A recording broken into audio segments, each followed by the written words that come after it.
மக்கள் சமூக நீதி பேரவை சார்பாக எழுச்சி தமிழர் திருமாவளவன் அவர்கள் தனது 40 ஆண்டு கால நெடிய அரசியல் களப்பணியில் கூறி வந்த ஆட்சியிலும் பங்கு அதிகாரத்திலும் பங்கு என்ற கோட்பாடு வெற்றி கண்டதற்காக அவருக்கு பாராட்டு விழா நடத்துவது தொடர்பாக ஆலோசனை கூட்டத்தை தேனியில் கூட்டியிருக்கின்றோம்.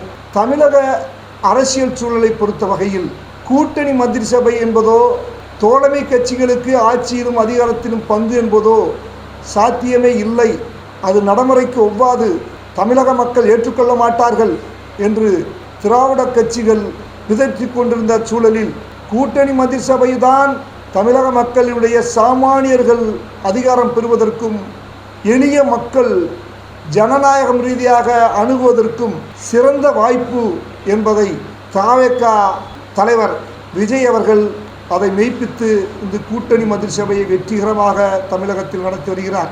எழுச்சி தமிழர் திருமாவளவன் அவர்கள் இந்த கோட்பாட்டினைத்தான் 40 ஆண்டு காலமாக வலியுறுத்தி வந்தார். அதை யாரும் ஏற்க மறுத்தார்கள். இன்று அது நனவாயிருக்கிறது. மிக சாமானியர்கள் மந்திரி சபையில் அங்கம் பிடித்துள்ளார்கள். எளிய மக்கள் எம்எல்ஏவாக இருக்கிறார்கள். அவர்களை எளிதாக அணுக முடிகிறது, கோரிக்கையை தெரிவிக்க முடிகிறது. அவர்களிடம் எஜமான போக்கு இல்லை. நட்படிப்படையில் சகோதரத்துவம் அடிப்படையில் இன்று சட்டமன்ற உறுப்பினர்கள் மந்திரிகள் மக்களிடம் அணுகுகிறார்கள்.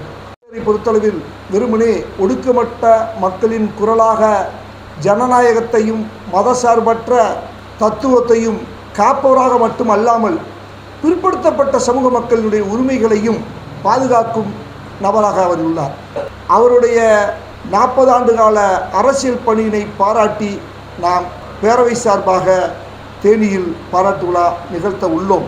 அந்த பாராட்டு விழாவுக்காக அவருக்கு பேரவை சார்பாக ஐம்பொன்னால் செய்யப்பட்ட 4 சிறுத்தைகள், ஒன்று சமூக நீதி பாதுகாப்பதற்காக, 2வது சிறுத்தை பெண்ணுரிமை மானிட உரிமைகளை பாதுகாப்பதற்காக, 3வதாக மதசார்பற்ற கொள்கையில் அரணாக இருப்பதற்காக, 4வது மூட வழக்கங்கள் சாதி ஒழிப்புக்கு எதிராக நிற்பதற்காக 4 சிறுத்தைகள் சமூக களத்திலே நின்றது போல் அதன் பாதுகாப்பிலே மனித நேயம் அவர்களுடைய அடையாள சின்னமான பானையை தூக்கி நிறுத்தும் வகையில் நாங்கள் ஒரு வடிவத்தை அமைத்து அதை ஐம்பொன்னால் செய்து அவருக்கு அந்த பாராட்டு விழாவில் வழங்க உள்ளோம்.